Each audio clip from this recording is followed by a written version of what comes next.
اشہد ان محمد رسول اللہ۔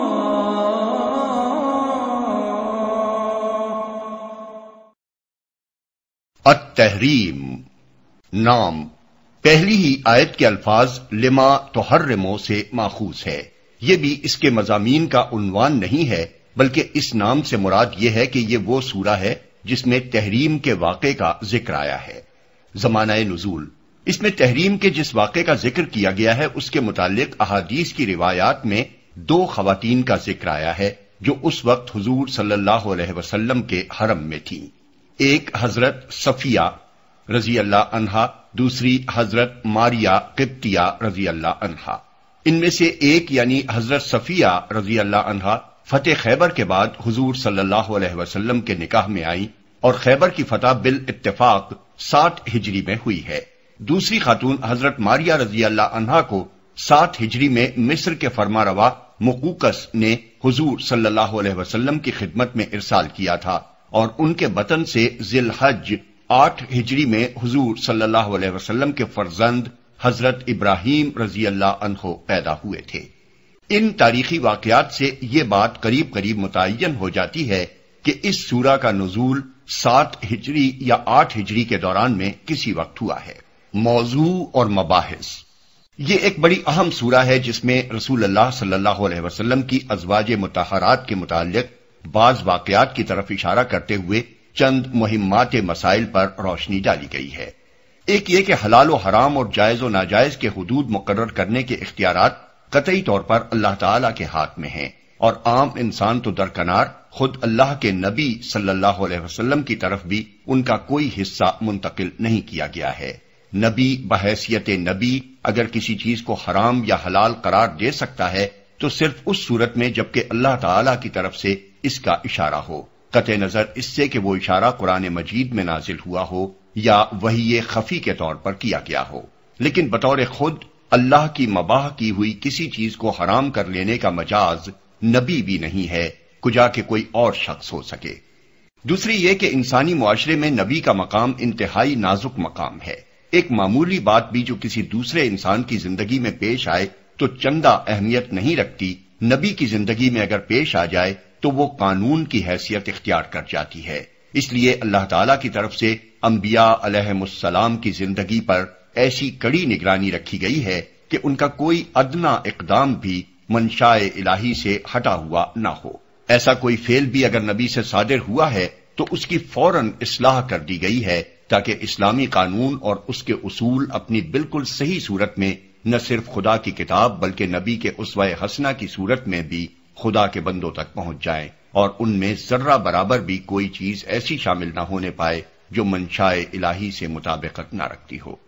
تیسری بات جو مذکورہ بالا نقطے سے خود بخود نکلتی ہے وہ یہ ہے کہ ایک ذرا سی بات پر جب نبی صلی اللہ علیہ وسلم کو ٹوک دیا گیا اور نہ صرف اس کی اصلاح کی گئی بلکہ اسے ریکارڈ پر بھی لے آیا گیا تو یہ چیز قطعی طور پر ہمارے دل میں یہ اطمینان پیدا کر دیتی ہے کہ حضور صلی اللہ علیہ وسلم کی حیات طیبہ میں جو اعمال و افعال اور جو احکام و ہدایات بھی ہمیں اب ملتے ہیں اور جن پر اللہ تعالیٰ کی طرف سے کوئی گرفت یا اصلاح ریکارڈ پر موجود نہیں ہے، وہ سراسر برحق ہیں، اللہ کی مرضی سے پوری مطابقت رکھتے ہیں اور ہم پورے اعتماد کے ساتھ ان سے ہدایت و رہنمائی حاصل کر سکتے ہیں۔ چوتھی بات جو اس کلام میں ہمارے سامنے آتی ہے وہ یہ ہے کہ جس رسول مقدس کی عزت و حرمت کو اللہ تعالیٰ خود اپنے بندوں کے حق میں لازمہ ایمان قرار دیتا ہے، اسی کے متعلق اس سورہ میں بیان کیا گیا ہے کہ اس نے اپنی بیویوں کو خوش کرنے کے لیے ایک مرتبہ اللہ کی حلال کی ہوئی ایک چیز اپنے اوپر حرام کر لی، اور جن ازواج مطہرات کو اللہ تعالیٰ خود تمام اہل ایمان کی ماں قرار دیتا ہے اور جن کے احترام کا اس نے خود مسلمانوں کو حکم دیا ہے، انہی کو اس نے بعض غلطیوں پر اس سورہ میں شدت سے تنبیہ فرمائی ہے۔ پھر نبی پر یہ گرفت اور ازواج مطہرات کو یہ تنبیہ بھی خفیہ طور پر نہیں کی گئی بلکہ اس کتاب میں درج کر دی گئی جسے تمام امت کو ہمیشہ ہمیشہ تلاوت کرنا ہے۔ ظاہر ہے کہ کتاب اللہ میں اس ذکر کا منشا نہ یہ تھا نہ یہ ہو سکتا تھا کہ اللہ تعالیٰ اپنے رسول اور امہات المومنین کو اہل ایمان کی نگاہوں سے گرا دینا چاہتا تھا اور یہ بھی ظاہر ہے کہ قرآن پاک کی یہ سورت پڑھ کر کسی مسلمان کے دل سے ان کا احترام اٹھ نہیں گیا ہے۔ اب قرآن میں یہ ذکر لانے کی مصلحت اس کے سوا اور کیا ہو سکتی ہے کہ اللہ تعالیٰ اہل ایمان کو اپنے بزرگوں کے احترام کی صحیح حدوں سے آشنا کرنا چاہتا ہے۔ نبی نبی ہے، خدا نہیں ہے کہ اس سے کوئی لغزش نہ ہو۔ نبی کا احترام اس بنا پر نہیں ہے کہ اس سے لغزش کا صدور ناممکن ہے، بلکہ اس بنا پر ہے کہ وہ مرضی الہی کا مکمل نمائندہ ہے، اور اس کی ادنا سی لغزش کو بھی اللہ نے اصلاح کیے بغیر نہیں چھوڑا ہے، جس سے ہمیں یہ اطمینان نصیب ہو جاتا ہے کہ نبی کا چھوڑا ہوا اسوہ حسنہ اللہ تعالیٰ کی مرضی کی پوری نمائندگی کر رہا ہے۔ اسی طرح صحابہ کرام ہوں یا ازواج مطہرات، یہ سب انسان تھے، فرشتے یا فوق البشر نہ تھے۔ ان سے غلطیوں کا صدور ہو سکتا تھا۔ ان کو جو مرتبہ بھی حاصل ہوا اس وجہ سے ہوا کہ اللہ کی رہنمائی اور اللہ کے رسول صلی اللہ علیہ وسلم کی تربیت نے ان کو انسانیت کا بہترین نمونہ بنا دیا تھا۔ ان کا جو کچھ بھی احترام ہے اسی بنا پر ہے، نہ کہ اس مفروضے پر کہ وہ کچھ ایسی ہستیاں تھیں جو غلطیوں سے بالکل مبرہ تھیں۔ اسی وجہ سے نبی صلی اللہ علیہ وسلم کے عہد مبارک میں صحابہ یا ازواج مطہرات سے بشریت کی بنا پر جب بھی کسی غلطی کا صدور ہوا اس پر ٹوکا گیا۔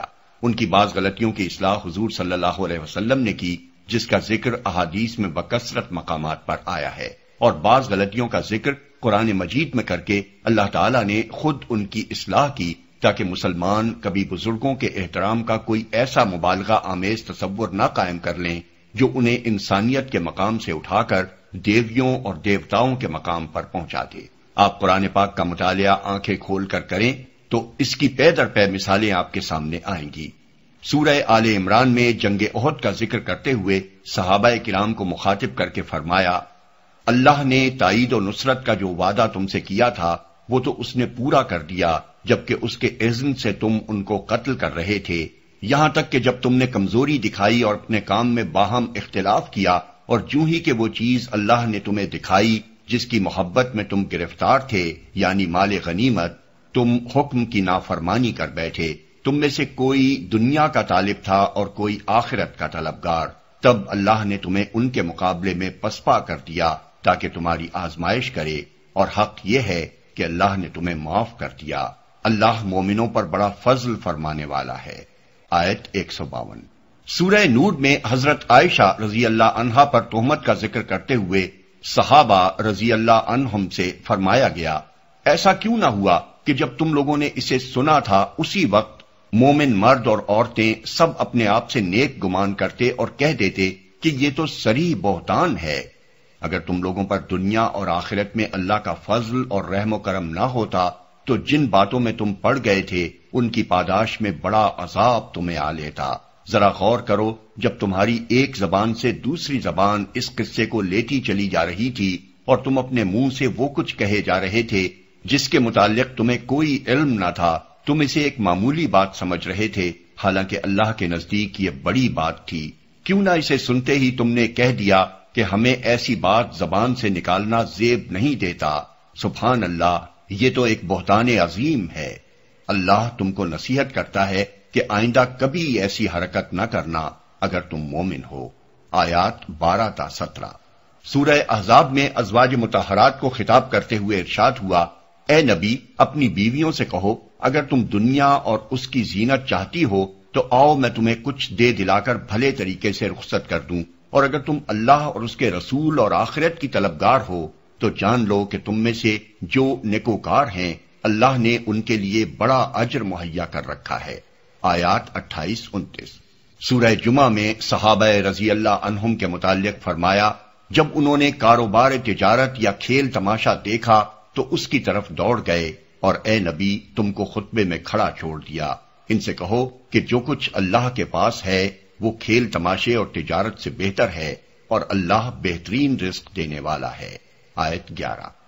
سورہ ممتحنہ میں ایک بدری صحابی حضرت حاتب رضی اللہ عنہ بن ابی بلتعا کے اس فعل پر سخت گرفت کی گئی کہ انہوں نے فتح مکہ سے پہلے حضور صلی اللہ علیہ وسلم کے حملے کی خفیہ اطلاع کفار قریش کو بھیج دی تھی۔ یہ ساری مثالیں خود قرآن میں موجود ہیں۔ اسی قرآن میں جس میں اللہ تعالیٰ نے صحابہ اور ازواج مطہرات کے فضل و شرف کو خود بیان فرمایا ہے اور انہیں رضی اللہ عنہم و رضوا عنہ کا پروانہ خوشنودی عطا فرمایا ہے۔ بزرگوں کے احترام کی یہی مبنی بر اعتدال تعلیم تھی جس نے مسلمانوں کو انسان پرستی کے اس حاویہ میں گرنے سے بچایا جس میں یہود و نصارہ گر گئے، اور اسی کا نتیجہ ہے کہ حدیث، تفسیر اور تاریخ کے موضوعات پر جن اکابر اہل سنت نے کتابیں مرتب کی ہیں، ان میں جہاں صحابہ کرام اور ازواج مطہرات اور دوسرے بزرگوں کے فضائل و کمالات بیان کیے گئے ہیں، ان کی کمزوریوں اور لغزشوں اور غلطیوں کے واقعات بیان کرنے میں بھی تأمل نہیں کیا گیا ہے، حالانکہ آج کے مدعیان احترام کی بنسبت وہ ان بزرگوں کے زیادہ قدر شناس تھے اور ان سے زیادہ حدود احترام کو جانتے تھے۔ پانچویں بات جو اس سورہ میں کھول کر بیان کی گئی ہے وہ یہ ہے کہ اللہ کا دین بالکل بے لاگ ہے، اس میں ہر شخص کے لیے صرف وہی کچھ ہے جس کا وہ اپنے ایمان اور اعمال کے لحاظ سے مستحق ہو، کسی بڑی سے بڑی ہستی کے ساتھ نسبت بھی اس کے لیے قطعاً نافع نہیں ہے، اور کسی بری سے بری ہستی کے ساتھ نسبت بھی اسے کوئی نقصان نہیں پہنچا سکتی۔ اس معاملے میں خاص طور پر ازواج مطہرات کے سامنے تین قسم کی عورتوں کو بطور مثال پیش کیا گیا ہے۔ ایک مثال حضرت نوح علیہ السلام اور حضرت لوط علیہ السلام کی بیویوں کی ہے، جو اگر ایمان لاتی اور اپنے جلیل القدر شوہروں کا ساتھ دیتی تو ان کا مقام امت مسلمہ میں وہی ہوتا جو نبی صلی اللہ علیہ وسلم کی ازواج مطہرات کا ہے، لیکن چونکہ انہوں نے اس کے برعکس رویہ اختیار کیا، اس لیے انبیاء کی بیویاں ہونا ان کے کچھ کام نہ آیا اور وہ جہنم کی مستحق ہوئیں۔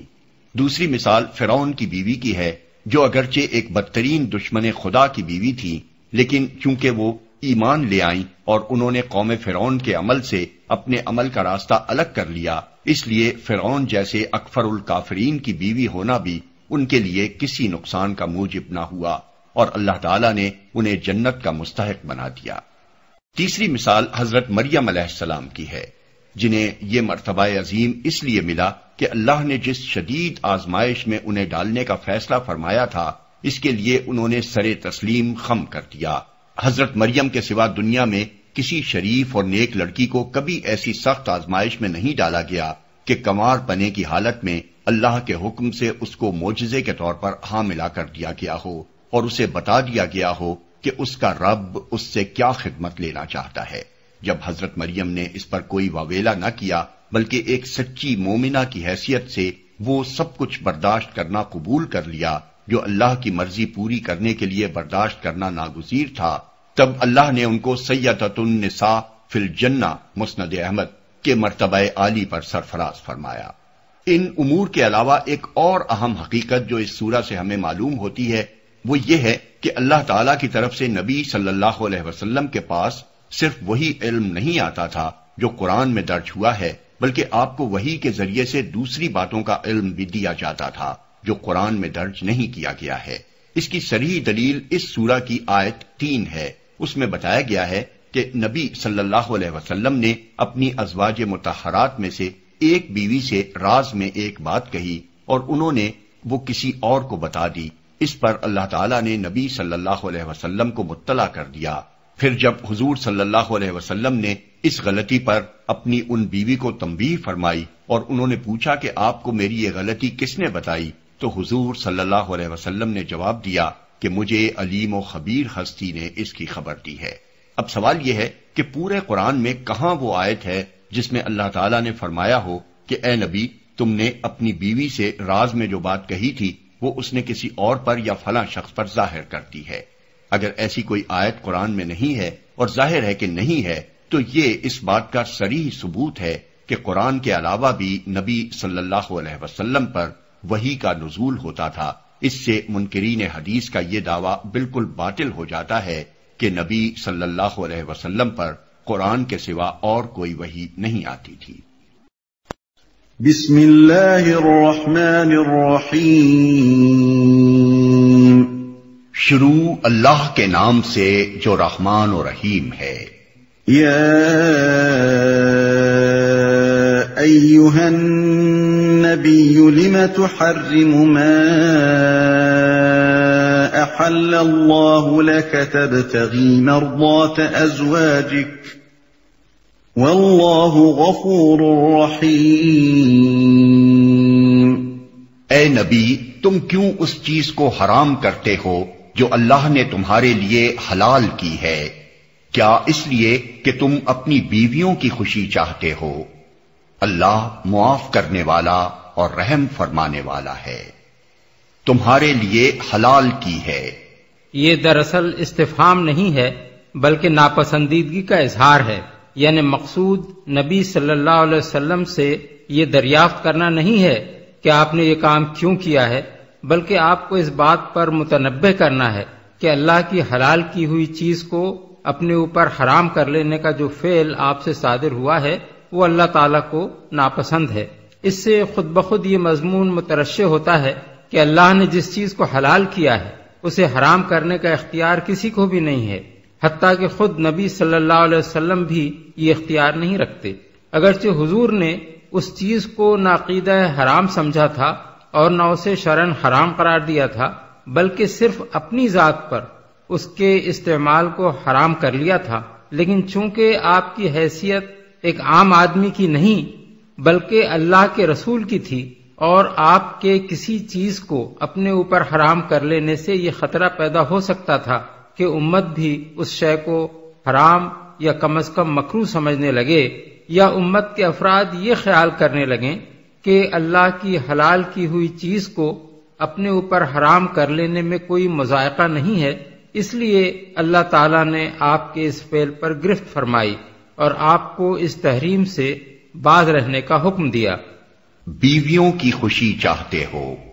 اس سے معلوم ہوا کہ حضور نے تحریم کا یہ فعل خود اپنی کسی خواہش کی بنا پر نہیں کیا تھا، بلکہ آپ کی بیویوں نے یہ چاہا تھا کہ آپ ایسا کریں، اور آپ نے محض ان کو خوش کرنے کے لیے ایک حلال چیز اپنے لیے حرام کر لی تھی۔ یہاں یہ سوال پیدا ہوتا ہے کہ اللہ تعالیٰ نے تحریم کے اس فعل پر ٹوکنے کے ساتھ اس کی اس وجہ کا ذکر خاص طور پر کیوں فرمایا؟ ظاہر ہے کہ اگر مقصود کلام صرف تحریم حلال سے آپ کو باز رکھنا ہوتا تو یہ مقصد پہلے فقرے سے پورا ہو جاتا تھا، اور اس کی ضرورت نہ تھی کہ جس وجہ سے آپ نے یہ کام کیا تھا اس کی بھی تصریح کی جاتی۔ اس کو بطور خاص بیان کرنے سے صاف معلوم ہوتا ہے کہ مقصد صرف حضور ہی کو تحریم حلال پر ٹوکنا نہیں تھا، بلکہ ساتھ ساتھ ازواج مطہرات کو بھی اس بات پر متنبہ کرنا تھا کہ انہوں نے ازواج نبی ہونے کی حیثیت سے اپنی نازک ذمہ داریوں کا احساس نہ کیا اور حضور سے ایک ایسا کام کرا دیا جس سے ایک حلال چیز کے حرام ہو جانے کا خطرہ پیدا ہو سکتا تھا۔ اگرچہ قرآن میں یہ نہیں بتایا گیا ہے کہ وہ چیز کیا تھی جسے حضور نے اپنے اوپر حرام کیا تھا، لیکن محدثین و مفسرین نے اس سلسلے میں دو مختلف واقعات کا ذکر کیا ہے جو اس آیت کے نزول کا سبب بنے۔ ایک واقعہ حضرت ماریہ قبطیہ کا ہے اور دوسرا واقعہ یہ کہ آپ نے شہد استعمال نہ کرنے کا عہد کر لیا تھا۔ حضرت ماریہ کا قصہ یہ ہے کہ صلح حدیبیہ سے فارغ ہونے کے بعد رسول اللہ صلی اللہ علیہ وسلم نے جو خطوط اطراف و نواح کے بادشاہوں کو بھیجے تھے ان میں سے ایک اسکندریہ کے رومی بطریق یعنی پیٹریارک کے نام بھی تھا، جسے عرب مقوقس کہتے تھے۔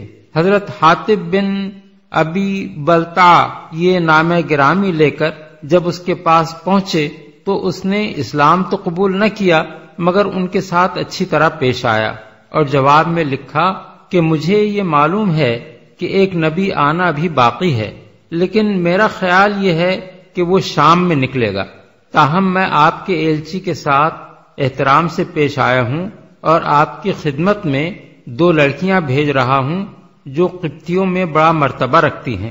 بحوالہ ابن سعد۔ ان لڑکیوں میں سے ایک سیرین تھیں اور دوسری ماریہ۔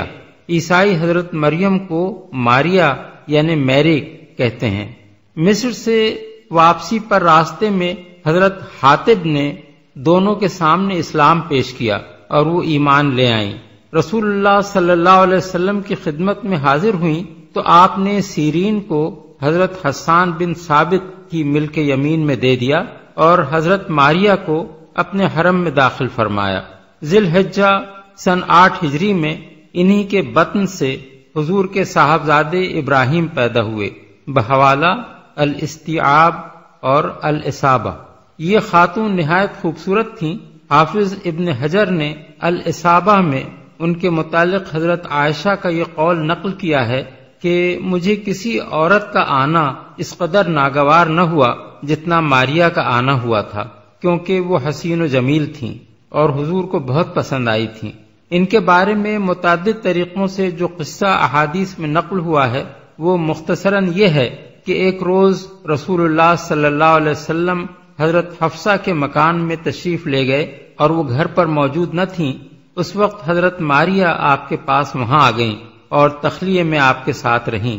حضرت حفصہ کو یہ بات ناگوار گزری اور انہوں نے حضور سے اس کی سخت شکایت کی۔ اس پر آپ نے ان کو راضی کرنے کے لیے ان سے یہ عہد کر لیا کہ آئندہ ماریہ سے کوئی ازدواجی تعلق نہ رکھیں گے۔ بعض روایات میں یہ ہے کہ آپ نے ماریہ کو اپنے اوپر حرام کر لیا، اور بعض میں بیان کیا گیا ہے کہ آپ نے اس پر قسم بھی کھائی تھی۔ یہ روایات زیادہ تر تابعین سے مرسلن نقل ہوئی ہیں، لیکن ان میں سے بعض حضرت عمر، حضرت عبداللہ بن عباس اور حضرت ابو ہریرہ سے بھی مروی ہیں۔ ان کی کثرت طرق کو دیکھتے ہوئے حافظ ابن حجر نے فتح الباری میں یہ خیال ظاہر کیا ہے کہ اس قصے کی کوئی نہ کوئی اصل ضرور ہے، مگر صحاح ستہ میں سے کسی میں بھی یہ قصہ نقل نہیں کیا گیا ہے۔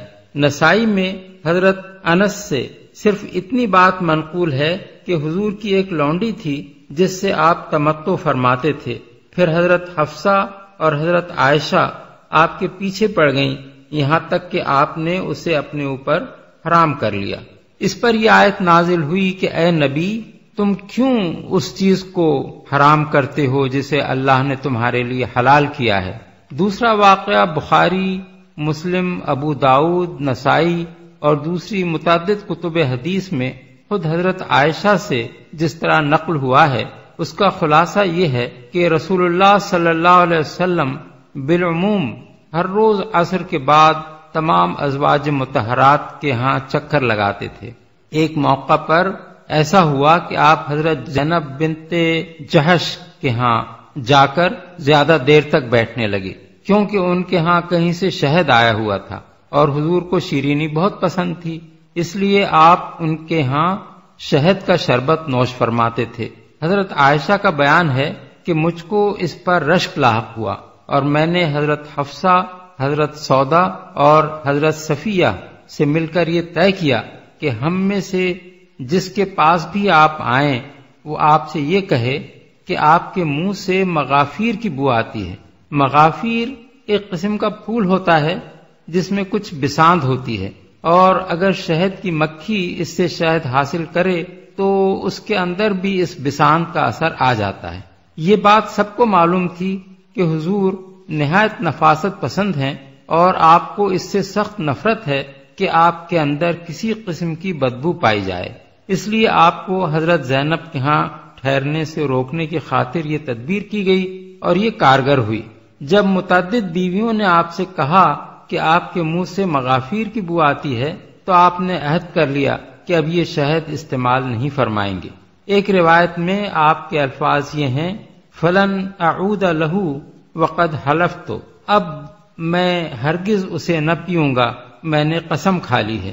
دوسری روایت میں صرف فلن اعود لہ کے الفاظ ہیں، وقد حلفت کا ذکر نہیں ہے۔ اور ابن عباس سے جو روایت ابن المنذر، ابن ابی حاتم، طبرانی اور ابن مردویہ نے نقل کی ہے، اس میں یہ الفاظ ہیں کہ واللہ لا اشربہ، یعنی خدا کی قسم میں اسے نہ پیوں گا۔ اکابر اہل علم نے ان دونوں قصوں میں سے اسی دوسرے قصے کو صحیح قرار دیا ہے اور پہلے قصے کو ناقابل اعتبار ٹھہرایا ہے۔ امام نسائی کہتے ہیں کہ شہد کے معاملے میں حضرت عائشہ کی حدیث نہایت صحیح ہے اور حضرت ماریہ کو حرام کر لینے کا قصہ کسی عمدہ طریقے سے نقل نہیں ہوا ہے۔ قاضی عیاض کہتے ہیں صحیح یہ ہے کہ یہ آیت ماریہ کے معاملے میں نہیں بلکہ شہد کے معاملے میں نازل ہوئی ہے۔ قاضی ابو بکر ابن العربی بھی شہد ہی کے قصے کو صحیح قرار دیتے ہیں، اور یہی رائے امام نووی اور حافظ بدر الدین عینی کی ہے۔ ابن حمام فتح القدیر میں کہتے ہیں کہ شہد کی تحریم کا قصہ صحیحین میں خود حضرت عائشہ سے مروی ہے، جن کے ساتھ یہ معاملہ پیش آیا تھا، اس لیے یہی زیادہ قابل اعتبار ہے۔ حافظ ابن کثیر کہتے ہیں صحیح بات یہ ہے کہ یہ آیت شہد کو اپنے اوپر حرام کر لینے کے بارے میں نازل ہوئی ہے، رحم فرمانے والا ہے۔ یعنی بیویوں کی خوشی کی خاطر ایک حلال چیز کو حرام کر لینے کا جو فعل آپ سے صادر ہوا ہے، یہ اگرچہ آپ کے اہم ترین ذمہ دارانہ منصب کے لحاظ سے مناسب نہ تھا، لیکن یہ کوئی گناہ بھی نہ تھا کہ اس پر مواخذہ کیا جائے، اس لیے اللہ تعالیٰ نے صرف ٹوک کر اس کی اصلاح کر دینے پر اکتفا فرمایا اور آپ کی اس لغزش کو معاف کر دیا۔ قد فرض الله لكم تحلة أيمانكم والله مولاكم وهو العليم الحكيم۔ اللہ نے تم لوگوں کے لیے اپنی قسموں کی پابندی سے نکلنے کا طریقہ مقرر کر دیا ہے۔ اللہ تمہارا مولا ہے اور وہی علیم و حکیم ہے۔ طریقہ مقرر کر دیا ہے، مطلب یہ ہے کہ کفارہ دے کر قسموں کی پابندی سے نکلنے کا جو طریقہ اللہ تعالیٰ نے سورہ مائدہ آیت 89 میں مقرر کر دیا ہے، اس کے مطابق عمل کر کے آپ اس عہد کو توڑ دیں جو آپ نے ایک حلال چیز کو اپنے اوپر حرام کرنے کے لیے کیا ہے۔ یہاں ایک اہم فقہی سوال پیدا ہوتا ہے، اور وہ یہ ہے کہ آیا یہ حکم اس صورت کے لیے ہے جب آدمی نے قسم کھا کر حلال کو حرام کر لیا ہو، یا بجائے خود تحریم ہی قسم کی ہم معنی ہے، خواہ قسم کے الفاظ استعمال کیے گئے ہوں یا نہ کیے گئے ہوں؟ اس سلسلے میں فقہا کے درمیان اختلاف ہے۔ ایک گروہ کہتا ہے کہ محض تحریم قسم نہیں ہے، اگر آدمی نے کسی چیز کو خواہ وہ بیوی ہو یا کوئی دوسری حلال چیز قسم کھائے بغیر اپنے اوپر حرام کر لیا ہو تو یہ ایک لغو بات ہے جس سے کوئی کفارہ لازم نہیں آتا، بلکہ آدمی کفارے کے بغیر ہی وہ چیز استعمال کر سکتا ہے جسے اس نے حرام کیا ہے۔ یہ رائے مسروق، شعبی، ربیعہ اور ابو سلمہ کی ہے، اور اسی کو ابن جریر اور تمام ظاہریوں نے اختیار کیا ہے۔ ان کے نزدیک تحریم صرف اس صورت میں قسم ہے جبکہ کسی چیز کو اپنے اوپر حرام کرتے ہوئے قسم کے الفاظ استعمال کیے جائیں۔ اس سلسلے میں ان کا استدلال یہ ہے کہ رسول اللہ صلی اللہ علیہ وسلم نے چونکہ حلال چیز کو اپنے لیے حرام کرنے کے ساتھ قسم بھی کھائی تھی، جیسا کہ متعدد روایات میں بیان ہوا ہے، اس لیے اللہ تعالیٰ نے حضور سے فرمایا کہ ہم نے قسموں کی پابندی سے نکلنے کا جو طریقہ مقرر کر دیا ہے اس پر آپ عمل کریں۔ دوسرا گروہ کہتا ہے کہ قسم کے الفاظ استعمال کیے بغیر کسی چیز کو حرام کر لینا بجائے خود قسم تو نہیں ہے، مگر بیوی کا معاملہ اس سے مستثنا ہے۔ دوسری اشیاء مثلا کسی کپڑے یا کھانے کو آدمی نے اپنے اوپر حرام کر لیا ہو تو یہ لغو ہے، کوئی کفارہ دیے بغیر آدمی اس کو استعمال کر سکتا ہے۔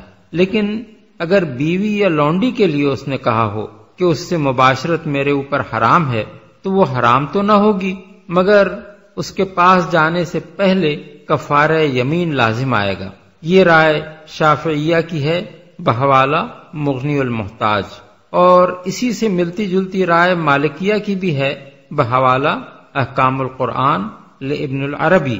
تیسرا گروہ کہتا ہے کہ تحریم بجائے خود قسم ہے، خواہ قسم کے الفاظ استعمال نہ کیے گئے ہوں۔ یہ رائے حضرت ابو بکر صدیق، حضرت عائشہ، حضرت عمر، حضرت عبداللہ بن مسعود، حضرت عبداللہ بن عمر، حضرت زید بن ثابت اور حضرت عبداللہ بن عباس رضی اللہ عنہم کی ہے۔ اگرچہ ابن عباس سے ایک دوسری رائے بخاری میں یہ نقل ہوئی ہے کہ اذا حرم امرأتہ فلیس بشیء، یعنی اگر آدمی نے اپنی بیوی کو حرام کیا ہو تو یہ کچھ نہیں ہے، مگر اس کی توجیہ یہ کی گئی ہے کہ ان کے نزدیک یہ طلاق نہیں بلکہ قسم ہے اور اس پر کفارہ ہے، کیونکہ بخاری، مسلم اور ابن ماجہ میں ابن عباس کا یہ قول نقل ہوا ہے کہ حرام قرار دینے کی صورت میں کفارہ ہے، اور نسائی میں روایت ہے کہ ابن عباس سے جب یہ مسئلہ پوچھا گیا تو انہوں نے کہا وہ تیرے اوپر حرام تو نہیں ہے مگر تجھ پر کفارہ لازم ہے۔ اور ابن جریر کی روایت میں ابن عباس کے الفاظ یہ ہیں، اگر لوگوں نے اپنے اوپر کسی چیز کو حرام کیا ہو جسے اللہ نے حلال کیا ہے تو ان پر لازم ہے کہ اپنی قسموں کا کفارہ ادا کریں۔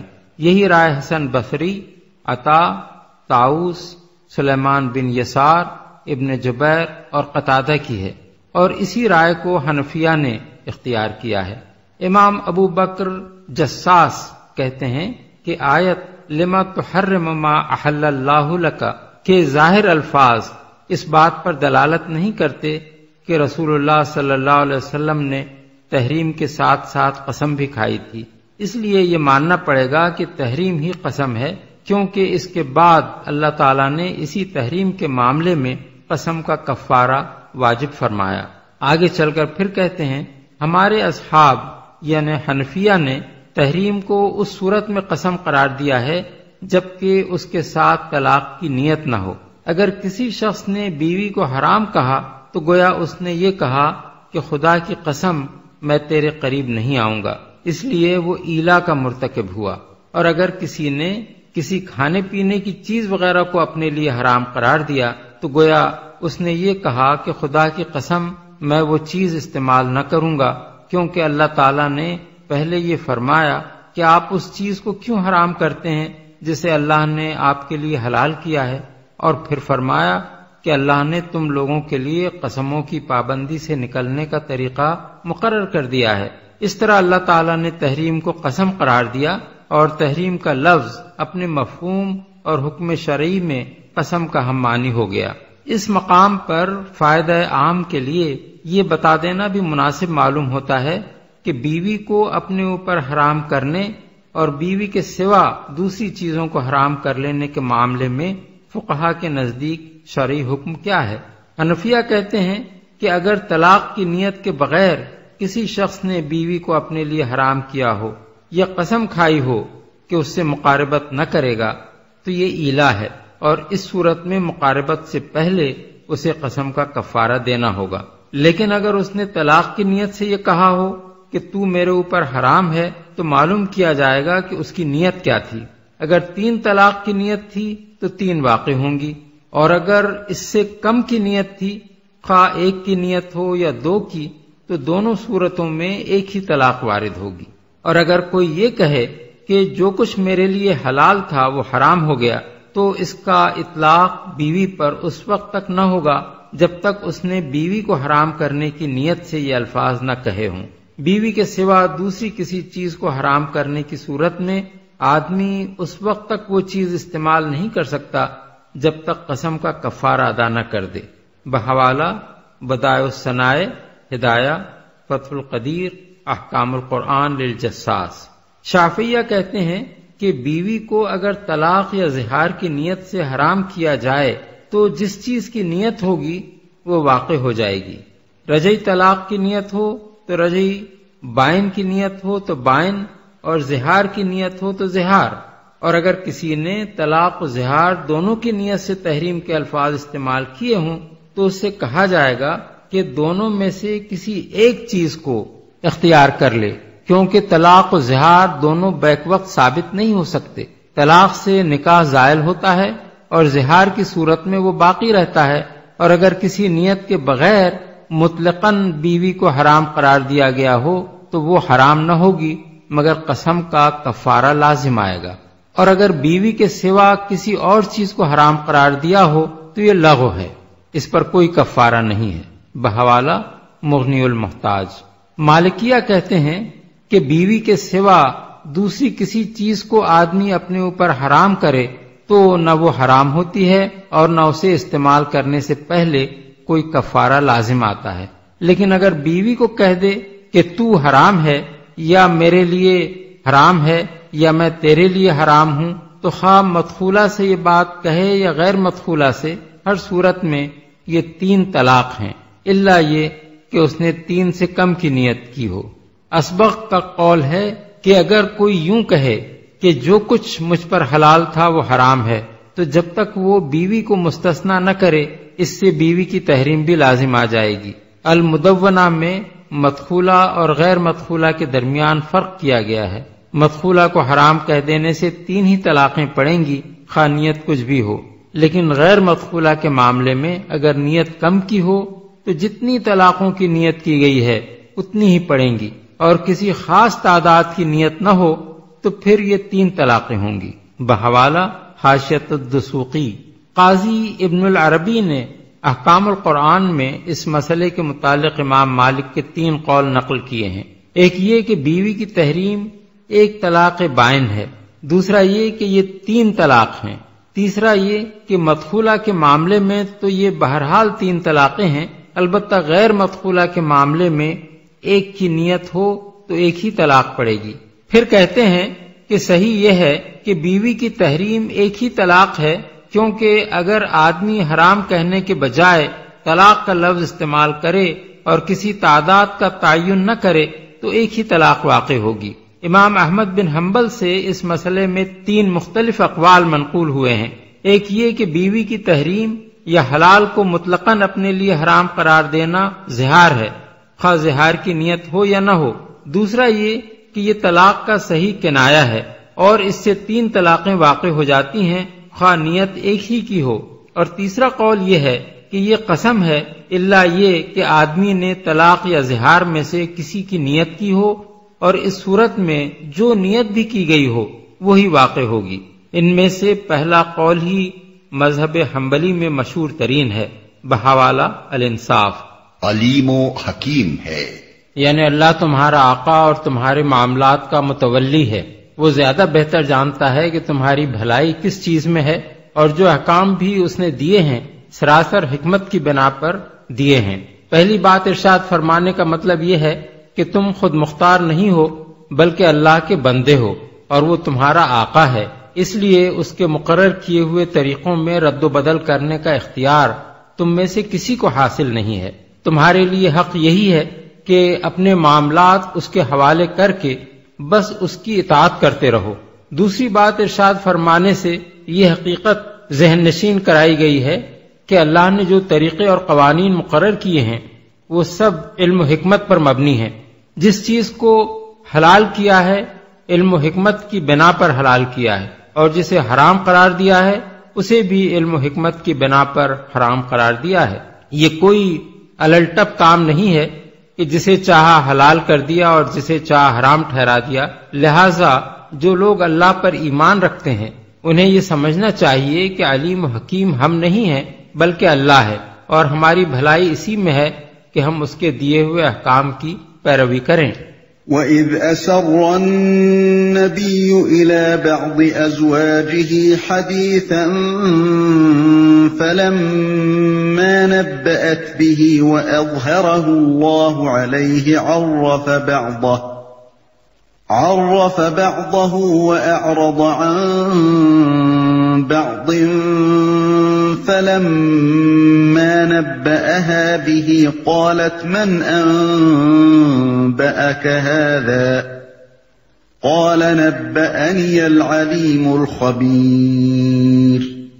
اور یہ معاملہ بھی قابل توجہ ہے کہ نبی نے ایک بات اپنی ایک بیوی سے راز میں کہی تھی، پھر جب اس بیوی نے کسی اور پر وہ راز ظاہر کر دیا اور اللہ نے نبی کو اس افشائے راز کی اطلاع دے دی تو نبی نے اس پر کسی حد تک اس بیوی کو خبردار کیا اور کسی حد تک اس سے درگزر کیا۔ پھر جب نبی نے اسے افشائے راز کی یہ بات بتائی تو اس نے پوچھا آپ کو اس کی کس نے خبر دی؟ نبی نے کہا مجھے اس نے خبر دی جو سب کچھ جانتا ہے اور خوب باخبر ہے۔ مختلف روایات میں مختلف باتوں کے متعلق یہ بیان کیا گیا ہے کہ فلاں بات تھی جو حضور نے اپنی ایک بیوی سے راز میں کہی تھی، اور ان بیوی نے ایک دوسری بیوی سے اس کا ذکر کر دیا، لیکن ہمارے نزدیک اول تو اس کا کھوج لگانا صحیح نہیں ہے، کیونکہ راز کے افشا کرنے پر ہی تو اللہ تعالیٰ یہاں ایک بیوی کو ٹوک رہا ہے، پھر ہمارے لیے کیسے صحیح ہو سکتا ہے کہ ہم اس کی ٹٹول کریں اور اسے کھولنے کی فکر میں لگ جائیں۔ دوسرے، جس مقصد کے لیے یہ آیت نازل ہوئی ہے اس کے لحاظ سے یہ سوال سرے سے کوئی اہمیت نہیں رکھتا کہ وہ راز کی بات تھی کیا۔ مقصود کلام سے اس کا کوئی تعلق ہوتا تو اللہ تعالیٰ اسے خود بیان فرما دیتا۔ اصل غرض جس کے لیے اس معاملے کو قرآن مجید میں بیان کیا گیا ہے، ازواج مطہرات میں سے ایک کو اس غلطی پر ٹوکنا ہے کہ ان کے عظیم المرتبہ شوہر نے جو بات راز میں ان سے فرمائی تھی اسے انہوں نے راز نہ رکھا اور اس کا افشا کر دیا۔ یہ محض ایک نجی معاملہ ہوتا جیسا دنیا کے عام میاں اور بیوی کے درمیان ہوا کرتا ہے، تو اس کی کوئی ضرورت نہ تھی کہ اللہ تعالیٰ براہ راست وحی کے ذریعے سے حضور کو اس کی خبر کر دیتا، اور پھر محض خبر دینے ہی پر اکتفا نہ کرتا بلکہ اسے اپنی اس کتاب میں بھی درج کر دیتا جسے ہمیشہ ہمیشہ کے لیے ساری دنیا کو پڑھنا ہے۔ لیکن اسے یہ اہمیت جس وجہ سے دی گئی وہ یہ تھی کہ وہ بیوی کسی معمولی شوہر کی نہ تھیں بلکہ اس عظیم ہستی کی بیوی تھیں جسے اللہ تعالیٰ نے انتہائی اہم ذمہ داری کے منصب پر مامور فرمایا تھا، جسے ہر وقت کفار و مشرکین اور منافقین کے ساتھ ایک مسلسل جہاد سے سابقہ درپیش تھا، جس کی قیادت میں کفر کی جگہ اسلام کا نظام برپا کرنے کے لیے ایک زبردست جد و جہد ہو رہی تھی۔ ایسی ہستی کے گھر میں بے شمار ایسی باتیں ہو سکتی تھیں جو اگر راز نہ رہتی اور قبل از وقت ظاہر ہو جاتی تو اس کار عظیم کو نقصان پہنچ سکتا تھا جو وہ ہستی انجام دے رہی تھی۔ اس لیے جب اس گھر کی ایک خاتون سے پہلی مرتبہ یہ کمزوری صادر ہوئی کہ اس نے ایک ایسی بات کو جو راز میں اس سے کہی گئی تھی کسی اور پر ظاہر کر دیا، اگرچہ وہ کوئی غیر نہ تھا بلکہ اپنے ہی گھر کا ایک فرد تھا، تو اس پر فوراً ٹوک دیا گیا اور درپردہ نہیں بلکہ قرآن مجید میں برملا ٹوکا گیا تاکہ نہ صرف ازواج مطہرات کو بلکہ مسلم معاشرے کے تمام ذمہ دار لوگوں کی بیویوں کو رازوں کی حفاظت کی تربیت دی جائے۔ آیت میں اس سوال کو قطعی نظر انداز کر دیا گیا ہے کہ جس راز کی بات کو افشا کیا گیا تھا وہ کوئی خاص اہمیت رکھتی تھی یا نہیں، اور اس کے افشا سے کسی نقصان کا خطرہ تھا یا نہیں۔ گرفت بجائے خود اس امر پر کی گئی ہے کہ راز کی بات کو دوسرے سے بیان کر دیا گیا، اس لیے کہ کسی ذمہ دار ہستی کے گھر والوں میں اگر یہ کمزوری موجود ہو کہ وہ رازوں کی حفاظت میں تساہل برتیں تو آج غیر اہم راز افشا ہوا ہے، کل کوئی اہم راز افشا ہو سکتا ہے۔ جس شخص کا منصب معاشرے میں جتنا زیادہ ذمہ دارانہ ہوگا اتنے ہی زیادہ اہم اور نازک معاملات اس کے گھر والوں کے علم میں آئیں گے۔ ان کے ذریعے سے راز کی باتیں دوسروں تک پہنچ جائیں تو کسی وقت بھی یہ کمزوری کسی بڑے خطرے کی موجب بن سکتی ہے۔ إن تتوبا إلى الله فقد صغت قلوبكما وإن تظاهرا عليه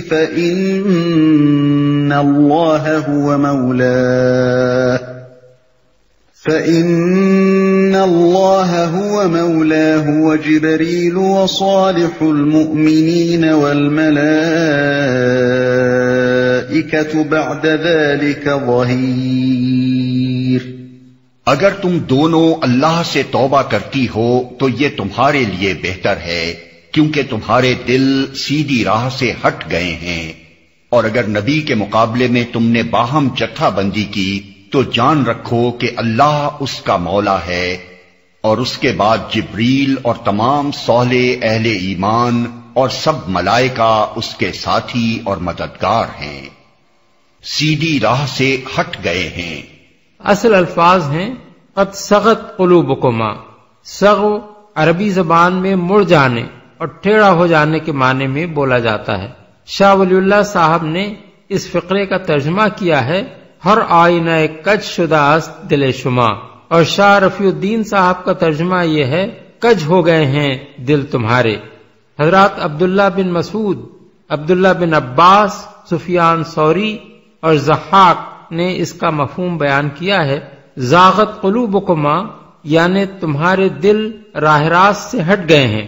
امام رازی اس کی تشریح میں کہتے ہیں عدلت و مالت عن الحق وہو حق الرسول صلی اللہ علیہ وسلم، حق سے ہٹ گئے ہیں اور حق سے مراد رسول اللہ صلی اللہ علیہ وسلم کا حق ہے۔ اور علامہ آلوسی کی تشریح یہ ہے مالت عن الواجب من موافقتہ صلی اللہ علیہ وسلم بحب ما یحبہ وکراہت ما یکرہہ الی مخالفتہ، یعنی تم پر واجب تو یہ ہے کہ رسول اللہ صلی اللہ علیہ وسلم جو پسند کریں اسے پسند کرنے میں، اور جو کچھ آپ ناپسند کریں اسے ناپسند کرنے میں آپ کی موافقت کرو، مگر تمہارے دل اس معاملے میں آپ کی موافقت سے ہٹ کر آپ کی مخالفت کی طرف مڑ گئے ہیں۔ باہم جتھا بندی کی اصل الفاظ ہیں وَإِن تَظَاهَرَ عَلَيْهِ، تظاہر کے معنی ہیں کسی کے مقابلے میں باہم تعاون کرنا یا کسی کے خلاف ایکا کرنا۔ شاہ ولی اللہ صاحب نے اس فقرے کا ترجمہ کیا ہے اگر باہم متفق شوید برنجانیدن پیغمبر۔ شاہ عبد القادر صاحب کا ترجمہ ہے اگر تم دونوں چڑھائی کرو گیاں اس پر۔ مولانا اشرف علی صاحب کا ترجمہ ہے اور اگر اسی طرح پیغمبر کے مقابلے میں تم دونوں کارروائیاں کرتی رہیں۔ اور مولانا شبیر احمد عثمانی صاحب نے اس کی تشریح کرتے ہوئے لکھا ہے اگر تم دونوں اسی طرح کی کارروائیاں اور مظاہرے کرتی رہیں۔ آیت کا خطاب صاف طور پر دو خواتین کی طرف ہے، اور سیاق و سباق سے معلوم ہوتا ہے کہ یہ خواتین رسول اللہ صلی اللہ علیہ وسلم کی ازواج مطہرات میں سے ہیں، کیونکہ اس سورے کی پہلی آیت سے 5ویں آیت تک مسلسل حضور کی ازواج کے معاملات ہی زیر بحث آئے ہیں۔ اس حد تک تو بات خود قرآن مجید کے انداز بیان سے ظاہر ہو رہی ہے۔ اب رہا یہ سوال کہ یہ دونوں بیویاں کون تھیں اور وہ معاملہ کیا تھا جس پر یہ عتاب ہوا ہے، اس کی تفصیل ہمیں حدیث میں ملتی ہے۔ مسند احمد، بخاری، مسلم، ترمذی اور نسائی میں حضرت عبداللہ بن عباس کی ایک مفصل روایت نقل ہوئی ہے جس میں کچھ لفظی اختلافات کے ساتھ یہ قصہ بیان کیا گیا ہے۔ ابن عباس رضی اللہ عنہ فرماتے ہیں میں ایک مدت سے اس فکر میں تھا کہ حضرت عمر سے پوچھوں کہ رسول اللہ صلی اللہ علیہ وسلم کی بیویوں میں سے وہ کون سی دو بیویاں تھیں جنہوں نے حضور کے مقابلے میں جتھا بندی کر لی تھی، اور جن کے متعلق اللہ تعالیٰ نے یہ آیت ارشاد فرمائی ہے کہ ان تتوبا الی اللہ فقد صغت قلوبکما، لیکن ان کی ہیبت کی وجہ سے میری ہمت نہ پڑتی تھی۔ آخر ایک مرتبہ وہ حج کے لیے تشریف لے گئے اور میں ان کے ساتھ گیا۔ واپسی پر راستے میں ایک جگہ ان کو وضو کراتے ہوئے مجھے موقع مل گیا اور میں نے یہ سوال پوچھ لیا۔ انہوں نے جواب دیا وہ عائشہ اور حفصہ تھیں۔ پھر انہوں نے بیان کرنا شروع کیا کہ ہم قریش کے لوگ اپنی عورتوں کو دبا کر رکھنے کے عادی تھے۔ جب ہم مدینہ آئے تو ہمیں یہاں ایسے لوگ ملے جن پر ان کی بیویاں حاوی تھیں، اور یہی سبق ہماری عورتیں بھی ان سے سیکھنے لگیں۔ ایک روز میں اپنی بیوی پر ناراض ہوا تو کیا دیکھتا ہوں کہ وہ مجھے پلٹ کر جواب دے رہی ہے۔ اصل الفاظ ہیں فَإِذَا هِيَ تُرَاجِعُنِي، مجھے یہ بہت ناگوار ہوا کہ وہ مجھے پلٹ کر جواب دے۔ اس نے کہا آپ اس بات پر کیوں بگڑتے ہیں کہ میں آپ کو پلٹ کر جواب دوں؟ خدا کی قسم رسول اللہ صلی اللہ علیہ وسلم کی بیویاں حضور کو دو بدو جواب دیتی ہیں۔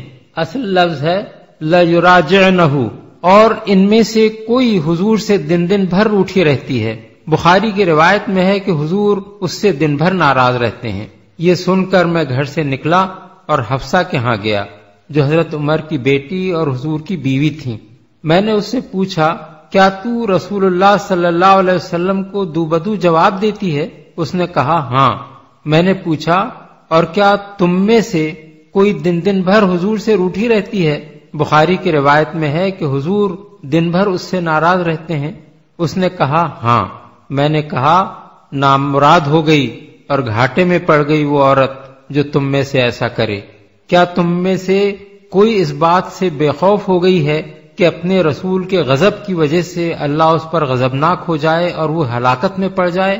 رسول اللہ صلی اللہ علیہ وسلم کے ساتھ کبھی زبان درازی نہ کر۔ یہاں بھی وہی الفاظ ہیں لا تراجعی، اور نہ ان سے کسی چیز کا مطالبہ کر۔ میرے مال سے تیرا جو جی چاہے مانگ لیا کر۔ تو اس بات سے کسی دھوکے میں نہ پڑ کہ تیری پڑوسن مرادیں حضرت عائشہ تجھ سے زیادہ خوبصورت اور رسول اللہ صلی اللہ علیہ وسلم کو زیادہ محبوب ہے۔ اس کے بعد میں وہاں سے نکل کر ام سلمہ کے پاس پہنچا جو میری رشتہ دار تھیں، اور میں نے اس معاملے میں ان سے بات کی۔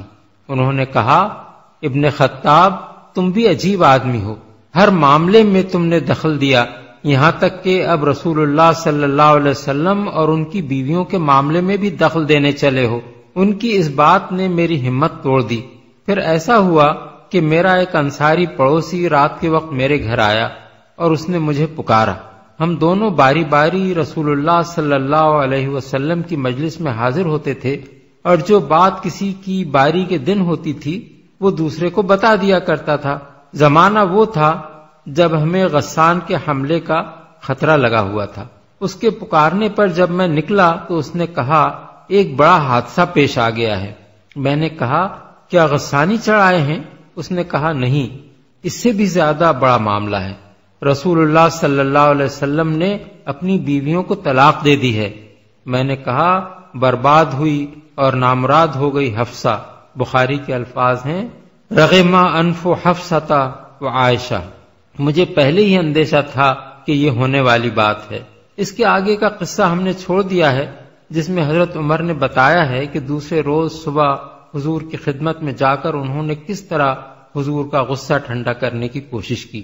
اس قصے کو ہم نے مسند احمد اور بخاری کی روایات سے جمع کر کے مرتب کیا ہے۔ اس میں حضرت عمر نے مراجعت کا لفظ جو استعمال کیا ہے اسے لغوی معنی میں نہیں لیا جا سکتا، بلکہ سیاق و سباق خود بتا رہا ہے کہ یہ لفظ دو بدو جواب دینے کے معنی میں استعمال ہوا ہے۔ اور حضرت عمر کا اپنی بیٹی سے یہ کہنا، لا تراجعی رسول اللہ، صاف طور پر اس معنی میں ہے کہ حضور سے زبان درازی نہ کیا کر۔ اس ترجمے کو بعض لوگ غلط کہتے ہیں، اور ان کا اعتراض یہ ہے کہ مراجعت کا ترجمہ پلٹ کر جواب دینا یا دو بدو جواب دینا تو صحیح ہے، مگر اس کا ترجمہ زبان درازی صحیح نہیں ہے۔ لیکن یہ معترض حضرات اس بات کو نہیں سمجھتے کہ اگر کم مرتبے کا آدمی اپنے سے بڑے مرتبے کے آدمی کو پلٹ کر جواب دے یا دو بدو جواب دے تو اسی کا نام زبان درازی ہے۔ مثلا باپ اگر بیٹے کو کسی بات پر ڈانٹے یا اس کے کسی فعل پر ناراضی کا اظہار کرے اور بیٹا اس پر ادب سے خاموش رہنے یا معذرت کرنے کے بجائے پلٹ کر جواب دینے پر اتر آئے تو اس کو زبان درازی کے سوا اور کچھ نہیں کہا جا سکتا۔ پھر جب یہ معاملہ باپ اور بیٹے کے درمیان نہیں بلکہ اللہ کے رسول اور امت کے کسی فرد کے درمیان ہو تو صرف ایک غبی آدمی ہی یہ کہہ سکتا ہے کہ اس کا نام زبان درازی نہیں ہے۔ بعض دوسرے لوگ ہمارے اس ترجمے کو سوء ادب قرار دیتے ہیں، حالانکہ یہ سوء ادب اگر ہو سکتا تھا تو اس صورت میں جبکہ ہم اپنی طرف سے اس طرح کے الفاظ حضرت حفصہ کے متعلق استعمال کرنے کی جسارت کرتے۔ ہم نے تو حضرت عمر کے الفاظ کا صحیح مفہوم ادا کیا ہے، اور یہ الفاظ انہوں نے اپنی بیٹی کو اس کے قصور پر سرزنش کرتے ہوئے استعمال کیے ہیں۔ اسے سوء ادب کہنے کے معنی یہ ہیں کہ یا تو باپ اپنی بیٹی کو ڈانٹتے ہوئے بھی ادب سے بات کرے یا پھر اس کی ڈانٹ کا ترجمہ کرنے والا اپنی طرف سے اس کو باادب کلام بنا دے۔ اس مقام پر سوچنے کے قابل بات دراصل یہ ہے کہ اگر معاملہ صرف ایسا ہی ہلکا اور معمولی سا تھا کہ حضور کبھی اپنی بیویوں کو کچھ کہتے تھے اور وہ پلٹ کر کچھ جواب دے دیا کرتی تھیں، تو آخر اس کو اتنی اہمیت کیوں دی گئی کہ قرآن مجید میں اللہ تعالیٰ نے براہ راست خود ان ازواج مطہرات کو شدت کے ساتھ تنبیہ فرمائی؟ اور حضرت عمر نے اس معاملے کو کیوں اتنا سخت سمجھا کہ پہلے اپنی بیٹی کو ڈانٹا اور پھر ازواج مطہرات میں سے ایک ایک کے گھر جا کر ان کو اللہ کے غضب سے ڈرایا؟ اور سب سے زیادہ یہ کہ رسول اللہ صلی اللہ علیہ وسلم کیا آپ کے خیال میں ایسے ہی زود رنج تھے کہ ذرا ذرا سی باتوں پر بیویوں سے ناراض ہو جاتے تھے؟ اور کیا معاذ اللہ آپ کے نزدیک حضور کی تنک مزاجی اس حد تک بڑھی ہوئی تھی کہ ایسی ہی باتوں پر ناراض ہو کر آپ ایک دفعہ سب بیویوں سے مقاطع کر کے اپنے حجرے میں عزلت گزی ہو گئے تھے؟ ان سوالات پر اگر کوئی شخص غور کرے تو اسے لامحالہ ان آیات کی تفسیر میں دو ہی راستوں میں سے ایک کو اختیار کرنا پڑے گا۔ یا تو اسے ازواج مطہرات کے احترام کی اتنی فکر لاحق ہو کہ وہ اللہ اور اس کے رسول پر حرف آ جانے کی پرواہ نہ کرے، یا پھر سیدھی طرح یہ مان لے کہ اس زمانے میں ان ازواج مطہرات کا رویہ فی الواقع ایسا ہی قابل اعتراض ہو گیا تھا کہ رسول اللہ صلی اللہ علیہ وسلم اس پر ناراض ہو جانے میں حق بجانب تھے، اور حضور سے بڑھ کر خود اللہ تعالی اس بات میں حق بجانب تھا کہ ان ازواج کو اس رویے پر شدت سے تنبیہ فرمائے۔ ساتھی اور مددگار ہیں۔ مطلب یہ ہے کہ رسول اللہ صلی اللہ علیہ وسلم کے مقابلے میں جتھا بندی کر کے تم اپنا ہی نقصان کرو گی، کیونکہ جس کا مولا اللہ ہے اور جبریل اور ملائکہ اور تمام صالح اہل ایمان جس کے ساتھ ہیں، اس کے مقابلے میں جتھا بندی کر کے کوئی کامیاب نہیں ہو سکتا۔ عسى ربه إن طلقكن أن يبدله أزواجا خيرا منكن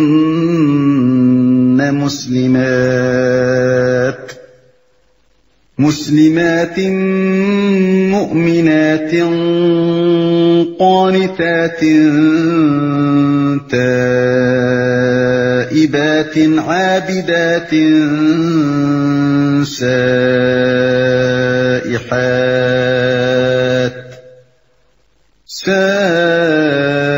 سائحات ثيبات وأبكارا۔ بعید نہیں کہ اگر نبی تم سب بیویوں کو طلاق دے دے تو اللہ اسے ایسی بیویاں تمہارے بدلے میں عطا فرما دے جو تم سے بہتر ہوں، سچی مسلمان، با ایمان، اطاعت گزار، توبہ گزار، عبادت گزار اور روزے دار، خواہ شوہر دیدہ ہوں یا باکرہ، تم سے بہتر ہوں۔ اس سے معلوم ہوا کہ قصور صرف حضرت عائشہ اور حفصہ ہی کا نہ تھا، بلکہ دوسری ازواج مطہرات بھی کچھ نہ کچھ قصوروار تھیں۔ اسی لیے ان دونوں کے بعد اس آیت میں باقی سب ازواج کو بھی تنبیہ فرمائی گئی۔ قرآن مجید میں اس قصور کی نوعیت پر کوئی روشنی نہیں ڈالی گئی ہے، البتہ احادیث میں اس کے متعلق کچھ تفصیلات آئی ہیں، ان کو ہم یہاں نقل کیے دیتے ہیں۔ بخاری میں حضرت انس کی روایت ہے کہ حضرت عمر نے فرمایا، نبی صلی اللہ علیہ وسلم کی بیویوں نے آپس کے رشک کو رقابت میں مل جل کر حضور کو تنگ کر دیا تھا۔ اصل الفاظ ہیں اجتماع نساء النبی صلی اللہ علیہ وسلم فی الغیرت علیہ۔ اس پر میں نے ان سے کہا کہ بعید نہیں اگر حضور تم کو طلاق دے دیں تو اللہ تم سے بہتر بیویاں آپ کو عطا فرما دے۔ ابن ابی حاتم نے حضرت انس کے حوالے سے حضرت عمر کا بیان ان الفاظ میں نقل کیا ہے، مجھے خبر پہنچی کہ امہات المومنین اور نبی صلی اللہ علیہ وسلم کے درمیان کچھ ناچاقی ہو گئی ہے۔ اس پر میں ان میں سے ایک ایک کے پاس گیا اور ان سے کہا کہ تم رسول اللہ صلی اللہ علیہ وسلم کو تنگ کرنے سے باز آ جاؤ، ورنہ اللہ تمہارے بدلے تم سے بہتر بیویاں حضور کو عطا فرما دے گا۔ یہاں تک کہ جب میں امہات المومنین میں سے آخری کے پاس گیا، اور یہ بخاری کی ایک روایت کے بموجب حضرت ام سلمہ تھیں، تو انہوں نے مجھے جواب دیا، اے عمر، کیا رسول اللہ صلی اللہ علیہ وسلم عورتوں کی نصیحت کے لیے کافی نہیں ہیں کہ تم انہیں نصیحت کرنے چلے ہو؟ اس پر میں خاموش ہو گیا، اور اس کے بعد اللہ تعالیٰ نے یہ آیت نازل فرمائی۔ مسلم میں حضرت عبداللہ بن عباس کی روایت ہے کہ حضرت عمر نے ان سے بیان کیا کہ جب نبی صلی اللہ علیہ وسلم نے اپنی بیویوں سے علیحدگی اختیار فرما لی تو میں مسجد نبوی میں پہنچا، دیکھا کہ لوگ متفکر بیٹھے ہوئے کنکریاں اٹھا اٹھا کر گرا رہے ہیں اور آپس میں کہہ رہے ہیں کہ رسول اللہ صلی اللہ علیہ وسلم نے اپنی بیویوں کو طلاق دے دی ہے۔ اس کے بعد حضرت عمر نے حضرت عائشہ اور حفصہ کے ہاں اپنے جانے اور ان کو نصیحت کرنے کا ذکر کیا، پھر فرمایا کہ میں رسول اللہ صلی اللہ علیہ وسلم کی خدمت میں حاضر ہوا اور میں نے عرض کیا، بیویوں کے معاملے میں آپ کیوں پریشان ہوتے ہیں؟ اگر آپ ان کو طلاق دے دیں تو اللہ آپ کے ساتھ ہے، سارے ملائکہ اور جبریل و میکائیل آپ کے ساتھ ہیں، اور میں اور ابو بکر اور سب اہل ایمان آپ کے ساتھ ہیں۔ میں اللہ کا شکر بجا لاتا ہوں کہ کم ہی ایسا ہوا ہے کہ میں نے کوئی بات کہی ہو اور اللہ سے یہ امید نہ رکھی ہو کہ وہ میرے قول کی تصدیق فرما دے گا۔ چنانچہ اس کے بعد سورہ تحریم کی یہ آیات نازل ہو گئیں۔ پھر میں نے حضور سے پوچھا، کیا آپ نے بیویوں کو طلاق دے دی ہے؟ حضور نے فرمایا نہیں۔ اس پر میں نے مسجد نبوی کے دروازے پر کھڑے ہو کر بآواز بلند اعلان کیا کہ حضور نے اپنی بیویوں کو طلاق نہیں دی ہے۔ بخاری میں حضرت انس سے اور مسند احمد میں حضرت عبداللہ بن عباس، حضرت عائشہ اور حضرت ابو ہریرہ سے یہ روایات منقول ہوئی ہیں کہ حضور نے 1 مہینے تک اپنی بیویوں سے علیحدہ رہنے کا عہد فرما لیا تھا اور اپنے بالا خانے میں بیٹھ گئے تھے۔ 29 دن گزر جانے پر جبریل علیہ السلام نے آ کر کہا، آپ کی قسم پوری ہو گئی ہے، مہینہ مکمل ہو گیا۔ حافظ بدر الدین عینی نے عمدۃ القاری میں حضرت عائشہ کے حوالے سے یہ بات نقل کی ہے کہ ازواج مطہرات کی 2 پارٹیاں بن گئی تھیں، ایک میں خود حضرت عائشہ اور حضرت حفصہ، حضرت سودا اور حضرت صفیہ تھیں، اور دوسری میں حضرت زینب، حضرت ام سلمہ اور باقی ازواج شامل تھیں۔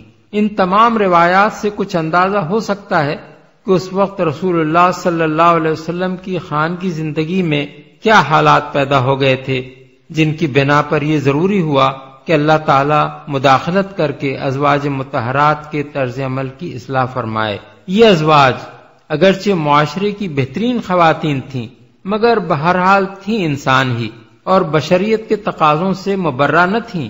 کبھی ان کے لیے مسلسل عسرت کی زندگی بسر کرنا دشوار ہو جاتا تھا اور وہ بے صبر ہو کر حضور سے نفقہ کا مطالبہ کرنے لگتیں۔ اس پر اللہ تعالیٰ نے سورہ احزاب کی آیات 28 اور 29 نازل فرما کر ان کو تلقین کی کہ اگر تمہیں دنیا کی خوشحالی مطلوب ہے تو ہمارا رسول تم کو بخیر و خوبی رخصت کر دے گا، اور اگر تم اللہ اور اس کے رسول اور دار آخرت کو چاہتی ہو تو پھر صبر و شکر کے ساتھ ان تکلیفوں کو برداشت کرو جو رسول کی رفاقت میں پیش آئیں۔ پھر کبھی نسائی فطرت کی بنا پر ان سے ایسی باتوں کا ظہور ہو جاتا تھا جو عام انسانی زندگی میں معمول کے خلاف نہ تھیں، مگر جس گھر میں ہونے کا شرف اللہ تعالیٰ نے ان کو عطا فرمایا تھا اس کی شان اور اس کی ذمہ داریوں سے وہ مطابقت نہ رکھتی تھیں۔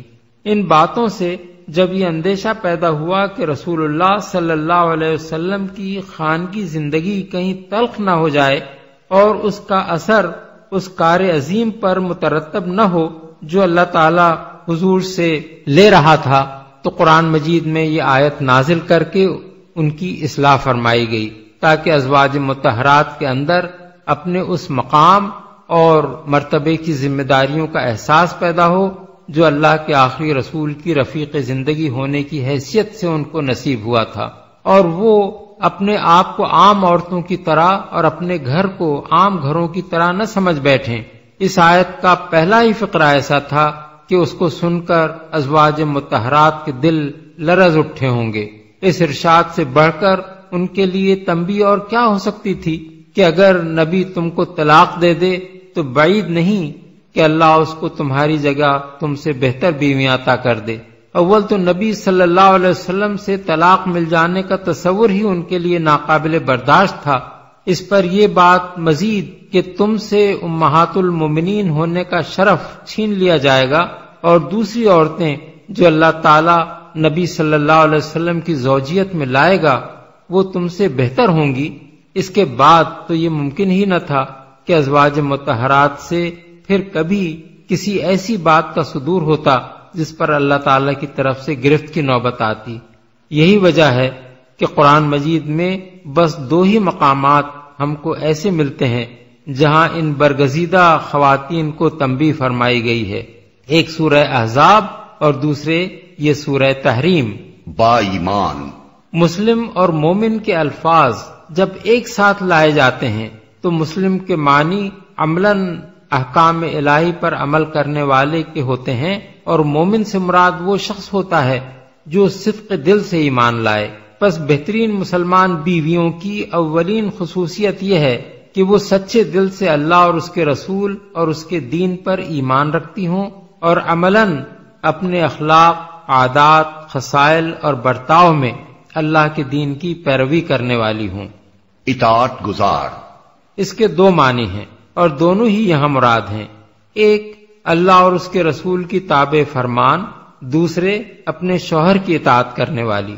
توبہ گزار، تائب کا لفظ جب آدمی کی صفت کے طور پر آئے تو اس کے معنی بس ایک ہی دفعہ توبہ کر لینے والے کے نہیں ہوتے، بلکہ ایسے شخص کے ہوتے ہیں جو ہمیشہ اللہ سے اپنے قصوروں کی معافی مانگتا رہے، جس کا ضمیر زندہ اور بیدار ہو، جسے ہر وقت اپنی کمزوریوں اور لغزشوں کا احساس ہوتا رہے اور وہ ان پر نادم و شرمسار ہو۔ ایسے شخص میں کبھی غرور و تکبر اور نخوت و خود پسندی کے جذبات پیدا نہیں ہوتے، بلکہ وہ طبعاً نرم مزاج اور حلیم ہوتا ہے۔ عبادت گزار، عبادت گزار آدمی بہرحال کبھی اس شخص کی طرح خدا سے غافل نہیں ہو سکتا جس طرح عبادت نہ کرنے والا انسان ہوتا ہے۔ ایک عورت کو بہترین بیوی بنانے میں اس چیز کا بھی بڑا دخل ہے۔ عبادت گزار ہونے کی وجہ سے وہ حدود اللہ کی پابندی کرتی ہے، حق والوں کے حق پہچانتی اور ادا کرتی ہے، اس کا ایمان ہر وقت تازہ اور زندہ رہتا ہے۔ اس سے اس امر کی زیادہ توقع کی جا سکتی ہے کہ وہ احکام الہی کی پیروی سے منہ نہیں موڑے گی۔ روزہ دار، اصل میں لفظ سائحات استعمال ہوا ہے۔ متعدد صحابہ اور بکثرت تابعین نے اس کے معنی صائمات بیان کیے ہیں۔ روزے کے لیے سیاحت کا لفظ جس مناسبت سے استعمال کیا جاتا ہے وہ یہ ہے کہ قدیم زمانے میں سیاحت زیادہ تر راہب اور درویش لوگ کرتے تھے اور ان کے ساتھ کوئی زیادہ راہ نہیں ہوتا تھا۔ اکثر ان کو اس وقت تک بھوکا رہنا پڑتا تھا جب تک کہیں سے کچھ کھانے کو نہ مل جائے۔ اس بنا پر روزہ بھی ایک طرح کی درویشی ہی ہے کہ جب تک افطار کا وقت نہ آئے روزہ دار بھی بھوکا رہتا ہے۔ ابن جریر نے سورہ توبہ آیت 12 کی تفسیر میں حضرت عائشہ کا قول نقل کیا ہے کہ سیاحت و حاضح الامہ الصیام، اس امت کی سیاحت یعنی درویشی روزہ ہے۔ اس مقام پر نیک بیویوں کی تعریف میں ان کی روزہ داری کا ذکر اس معنی میں نہیں کیا گیا ہے کہ وہ محض رمضان کے فرض روزے رکھتی ہیں، بلکہ اس معنی میں ہے کہ وہ فرض کے علاوہ نفل روزے بھی رکھا کرتی ہیں۔ ازواج مطہرات کو خطاب کر کے اللہ تعالیٰ کا یہ ارشاد کہ اگر نبی صلی اللہ علیہ وسلم تم کو طلاق دے دیں تو اللہ تعالیٰ تمہارے بدلے میں ان کو ایسی بیوی عطا فرمائے گا جن میں یہ اور یہ صفات ہوں گی، اس کا مطلب یہ نہیں ہے کہ ازواج مطہرات یہ صفات نہیں رکھتی تھیں، بلکہ اس کا مطلب یہ ہے کہ تمہاری جس غلط روش کی وجہ سے نبی صلی اللہ علیہ وسلم کو اذیت ہو رہی ہے اس کو چھوڑ دو اور اس کے بجائے اپنی ساری توجہات اس کوشش میں صرف کرو کہ تمہارے اندر یہ پاکیزہ صفات بدرجہ اتم پیدا ہوں۔ يا أيها الذين آمنوا قوا أنفسكم وأهليكم نارا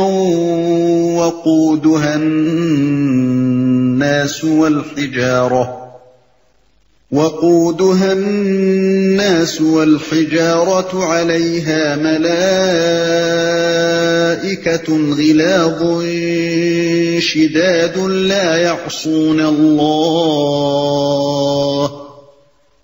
يعصون الله ما أمرهم ويفعلون ما يؤمرون۔ اے لوگو جو ایمان لائے ہو، بچاؤ اپنے آپ کو اور اپنے اہل و عیال کو اس آگ سے جس کا ایندھن انسان اور پتھر ہوں گے، جس پر نہایت تند خو اور سخت گیر فرشتے مقرر ہوں گے جو کبھی اللہ کے حکم کی نافرمانی نہیں کرتے اور جو حکم بھی انہیں دیا جاتا ہے اسے بجا لاتے ہیں۔ انسان اور پتھر ہوں گے۔ یہ آیت بتاتی ہے کہ ایک شخص کی ذمہ داری صرف اپنی ذات ہی کو خدا کے عذاب سے بچانے کی کوشش تک محدود نہیں ہے، بلکہ اس کا کام یہ بھی ہے کہ نظام فطرت نے جس خاندان کی سربراہی کا بار اس پر ڈالا ہے اس کو بھی وہ اپنی حد استطاعت تک ایسی تعلیم و تربیت دے جس سے وہ خدا کے پسندیدہ انسان بنے، اور اگر وہ جہنم کی راہ پر جا رہے ہوں تو جہاں تک بھی اس کے بس میں ہو ان کو اس سے روکنے کی کوشش کرے۔ اس کو صرف یہی فکر نہیں ہونی چاہیے کہ اس کے بال بچے دنیا میں خوشحال ہوں، بلکہ اس سے بھی بڑھ کر اسے یہ فکر ہونی چاہیے کہ وہ آخرت میں جہنم کا ایندھن نہ بنے۔ بخاری میں حضرت عبداللہ بن عمر کی روایت ہے کہ رسول اللہ صلی اللہ علیہ وسلم نے فرمایا، تم میں سے ہر ایک راعی ہے اور ہر ایک اپنی رعیت کے معاملے میں جواب دہ ہے۔ حکمراں راعی ہے اور وہ اپنی رعیت کے معاملے میں جواب دہ ہے۔ مرد اپنے گھر والوں کا راعی ہے اور وہ ان کے بارے میں جواب دہ ہے، اور عورت اپنے شوہر کے گھر اور بچوں کی راعی ہے اور وہ ان کے بارے میں جواب دہ ہے۔ جہنم کا ایندھن پتھر ہوں گے، اس سے مراد غالباً پتھر کا کوئلہ ہے۔ ابن مسعود، ابن عباس، مجاہد، امام محمد الباقر اور سدی کہتے ہیں کہ یہ گندھک کے پتھر ہوں گے، اسے بجا لاتے ہیں، یعنی ان کو جو سزا بھی کسی مجرم پر نافذ کرنے کا حکم دیا جائے گا اسے جوں کا توں نافذ کریں گے اور ذرا رحم نہ کھائیں گے۔ أيها الذين كفروا لا تعتذروا اليوم إنما تجزون ما كنتم تعملون۔ اس وقت کہا جائے گا کہ اے کافرو، آج معذرتیں پیش نہ کرو، تمہیں تو ویسا ہی بدلہ دیا جا رہا ہے جیسے تم عمل کر رہے تھے۔ ان دونوں آیتوں کا انداز بیان اپنے اندر مسلمانوں کے لیے سخت تنبیہ لیے ہوئے ہے۔ پہلی آیت میں مسلمانوں کو خطاب کر کے فرمایا گیا کہ اپنے آپ کو اور اپنے اہل و عیال کو اس خوفناک عذاب سے بچاؤ، اور دوسری آیت میں فرمایا گیا کہ جہنم میں عذاب دیتے وقت کافروں سے یہ کہا جائے گا۔ اس سے خود بخود یہ مضمون مترشح ہوتا ہے کہ مسلمانوں کو دنیا میں وہ طرز عمل اختیار کرنے سے بچنا چاہیے جس کی بدولت آخرت میں ان کا انجام کافروں کے ساتھ ہو۔ يا أيها الذين آمنوا توبوا إلى الله توبة نصوحا عسى ربكم أن يكفر عنكم سيئاتكم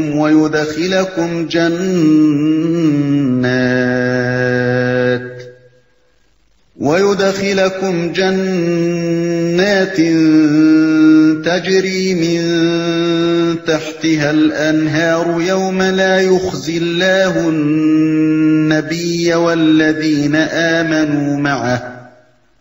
والذين آمنوا معه نورهم يسعى بين أيديهم وبأيمانهم يقولون ربنا أتمم لنا نورنا واغفر لنا إنك على كل شيء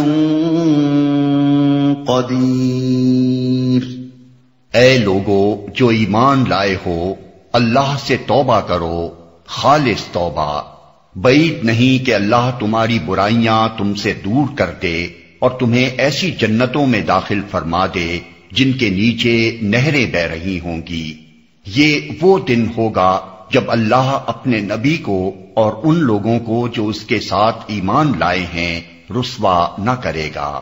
ان کا نور ان کے آگے آگے اور ان کے دائیں جانب دوڑ رہا ہوگا، اور وہ کہہ رہے ہوں گے کہ اے ہمارے رب، ہمارا نور ہمارے لیے مکمل کر دے اور ہم سے درگزر فرما، تو ہر چیز پر قدرت رکھتا ہے۔ خالص توبہ، اصل میں توبتن نصوحا کے الفاظ استعمال ہوئے ہیں۔ نصح کے معنی عربی زبان میں خلوص اور خیر خواہی کے ہیں۔ خالص شہد کو اصل ناصح کہتے ہیں، جس کو موم اور دوسری آلائشوں سے پاک کر دیا گیا ہو۔ پھٹے ہوئے کپڑے کو سی دینے اور ادھڑے ہوئے کپڑے کی مرمت کر دینے کے لیے نصاحت الثوب کا لفظ استعمال کیا جاتا ہے۔ پس توبہ کو نصوح کہنے کا مطلب لغت کے اعتبار سے یا تو یہ ہوگا کہ آدمی ایسی خالص توبہ کرے جس میں ریا اور نفاق کا شائبہ تک نہ ہو، یا یہ کہ آدمی خود اپنے نفس کے ساتھ خیر خواہی کرے اور گناہ سے توبہ کر کے اپنے آپ کو بد انجامی سے بچا لے، یا یہ کہ گناہ سے اس کے دین میں جو شگاف پڑ گیا ہے توبہ کے ذریعے سے اس کی اصلاح کر دے، یا یہ کہ توبہ کر کے وہ اپنی زندگی کو اتنا سنوار لے کہ دوسروں کے لیے وہ نصیحت کا موجب ہو اور اس کی مثال کو دیکھ کر دوسرے لوگ بھی اسی کی طرح اپنی اصلاح کر لیں۔ یہ تو ہیں توبہ نصوح کے وہ مفہومات جو اس کے لغوی معنوں سے مترشح ہوتے ہیں۔ رہا اس کا شرعی مفہوم تو اس کی تشریح ہمیں اس حدیث میں ملتی ہے جو ابن ابی حاتم نے زرین بن حبیش کے واسطے سے نقل کی ہے۔ وہ کہتے ہیں کہ میں نے حضرت ابی بن کعب سے توبہ نصوح کا مطلب پوچھا تو انہوں نے کہا میں نے رسول اللہ صلی اللہ علیہ وسلم سے یہی سوال کیا تھا۔ آپ نے فرمایا اس سے مراد یہ ہے کہ جب تم سے کوئی قصور ہو جائے تو اپنے گناہ پر نادم ہو، پھر شرمندگی کے ساتھ اس پر اللہ سے استغفار کرو اور آئندہ کبھی اس فعل کا ارتکاب نہ کرو۔ یہی مطلب حضرت عمر، حضرت عبداللہ بن مسعود اور حضرت عبداللہ بن عباس سے بھی منقول ہے۔ اور ایک روایت میں حضرت عمر نے توبہ نصوح کی تعریف یہ بیان کی ہے کہ توبہ کے بعد آدمی گناہ کا اعادہ تو درکنار، اس کے ارتکاب کا ارادہ تک نہ کرے۔ بحوالہ ابن جریر۔ حضرت علی نے ایک مرتبہ ایک بدو کو جلدی جلدی توبہ اور استغفار کے الفاظ زبان سے ادا کرتے سنا تو فرمایا یہ توبۃ الکذابین ہے۔ اس نے پوچھا پھر صحیح توبہ کیا ہے؟ فرمایا اس کے ساتھ 6 چیزیں ہونی چاہیے۔ نمبر 1 جو کچھ ہو چکا ہے اس پر نادم ہو۔ 2 اپنے جن فرائض سے غفلت برتی ہو ان کو ادا کر۔ 3 جس کا حق مارا ہو اس کو واپس کر۔ 4 جس کو تکلیف پہنچائی ہو اس سے معافی مانگ۔ 5 آئندہ کے لیے عزم کر لے کہ اس گناہ کا اعادہ نہ کرے گا۔ اور 6 اپنے نفس کو اللہ کی اطاعت میں گھلا دے جس طرح تو نے اب تک اسے معصیت کا خوگر بنائے رکھا ہے، اور اس کو طاعت کی تلخی کا مزہ چکھا جس طرح اب تک تو اسے معصیتوں کی حلاوت کا مزہ چکھاتا رہا ہے۔ بحوالہ کشاف۔ توبہ کے سلسلے میں چند امور اور بھی ہیں جنہیں اچھی طرح سمجھ لینا چاہیے۔ اول یہ کہ توبہ در حقیقت کسی معصیت پر اس لیے نادم ہونا ہے کہ وہ اللہ کی نافرمانی ہے، ورنہ کسی گناہ سے اس لیے پرہیز کا عہد کر لینا کہ وہ مثلاً صحت کے لیے نقصان دہ ہے یا کسی بدنامی کا یا مالی نقصان کا موجب ہے، توبہ کی تعریف میں نہیں آتا۔ دوسرے یہ کہ جس وقت آدمی کو احساس ہو جائے کہ اس سے اللہ کی نافرمانی ہوئی ہے اسی وقت اسے توبہ کرنی چاہیے، اور جس شکل میں بھی ممکن ہو بلا تاخیر اس کی تلافی کر دینی چاہیے، اسے ٹالنا مناسب نہیں ہے۔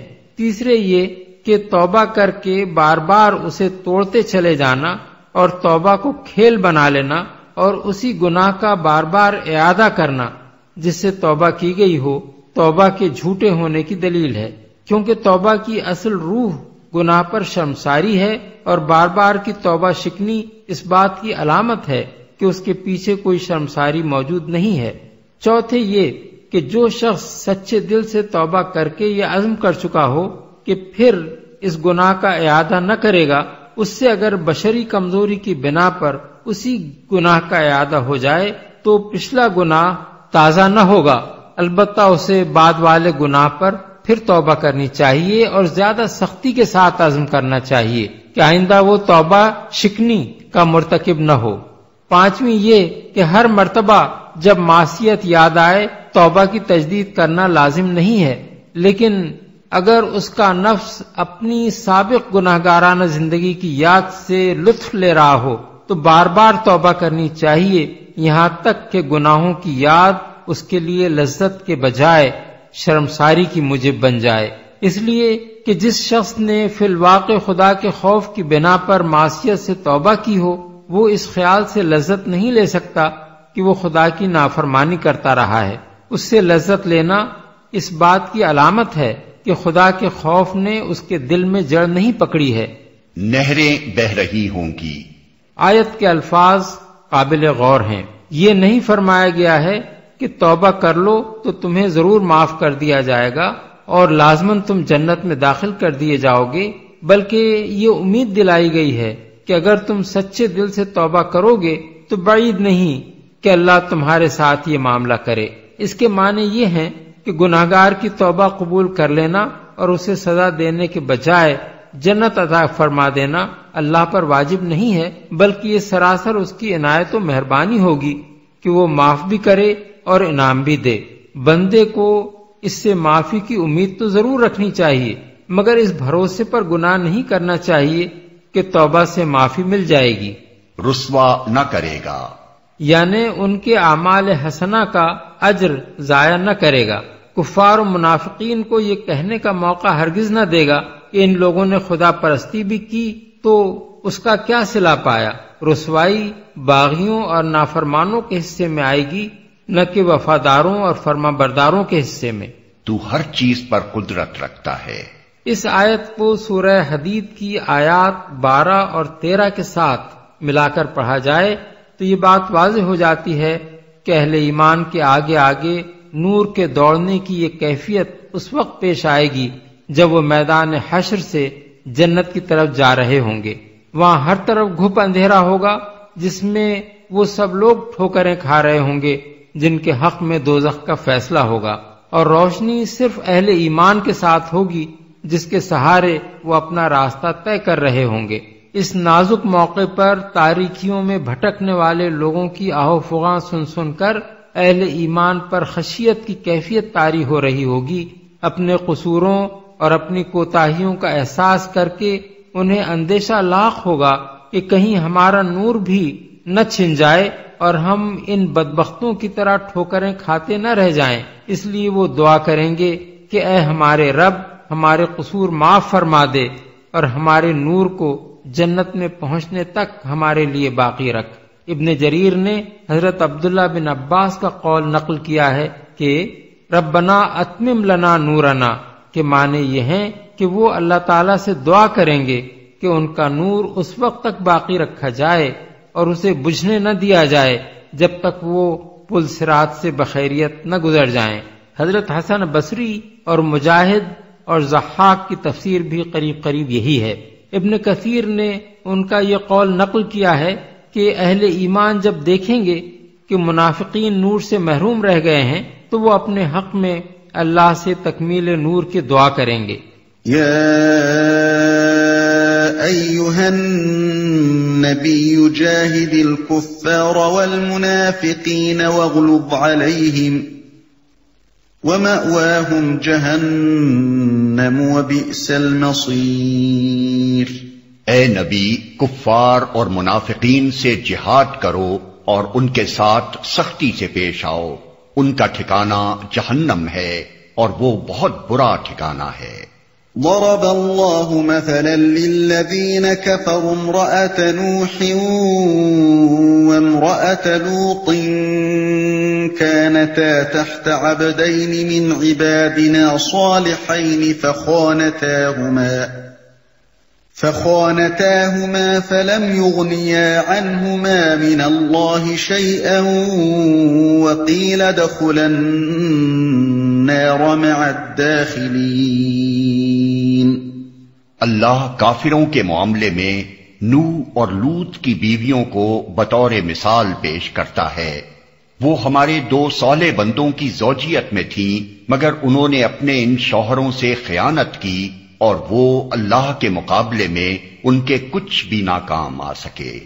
دونوں سے کہہ دیا گیا کہ جاؤ آگ میں جانے والوں کے ساتھ تم بھی چلی جاؤ۔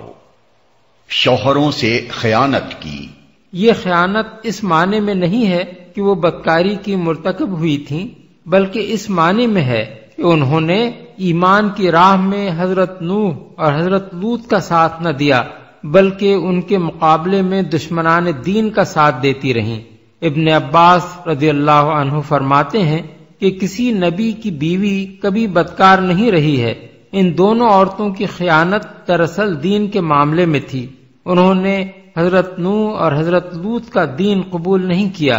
حضرت نوح کی بیوی اپنی قوم کے جباروں کو ایمان لانے والوں کی خبریں پہنچایا کرتی تھی، اور حضرت لوط کی بیوی اپنے شوہر کے ہاں آنے والے لوگوں کی اطلاع اپنی قوم کے بدعمال لوگوں کو دے دیا کرتی تھی۔ بحوالہ ابن جریر۔ وضرب الله مثلا للذين آمنوا امرأة فرعون إذ قالت رب ابن لي عندك بيتا في الجنة ونجني من فرعون وعمله ونجني من القوم الظالمين.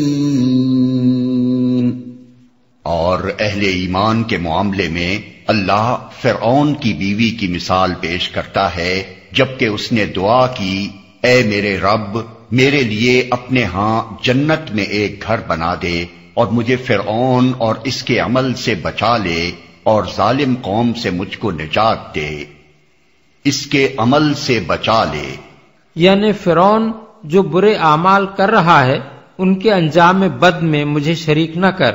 ومريم ابنة عمران التي أحصنت فرجها فنفخنا فيه من روحنا وصدقت بكلمات ربها وكتبه وكانت من القانتين. اور عمران کی بیٹی مریم کی مثال دیتا ہے جس نے اپنی شرمگاہ کی حفاظت کی تھی، پھر ہم نے اس کے اندر اپنی طرف سے روح پھونک دی اور اس نے اپنے رب کے ارشادات اور اس کی کتابوں کی تصدیق کی اور وہ اطاعت گزار لوگوں میں سے تھی. عمران کی بیٹی مریم. ہو سکتا ہے کہ حضرت مریم کے والد ہی کا نام عمران ہو یا ان کو عمران کی بیٹی اس لیے کہا گیا ہو کہ وہ آل عمران سے تھیں. حفاظت کی تھی.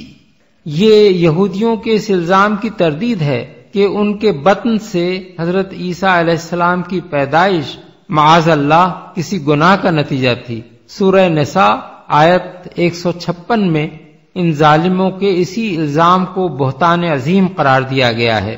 روح پھونک دی یعنی بغیر اس کے کہ ان کا کسی مرد سے تعلق ہوتا ان کے رحم میں اپنی طرف سے ایک جان ڈال دی. اطاعت گزار لوگوں میں سے تھی. جس مقصد کے لیے ان 3 قسم کی عورتوں کو مثال میں پیش کیا گیا ہے اس کی تشریح ہم اس سورہ کے دیباچے میں کر چکے ہیں، اس لیے اس کے اعادے کی ضرورت نہیں ہے.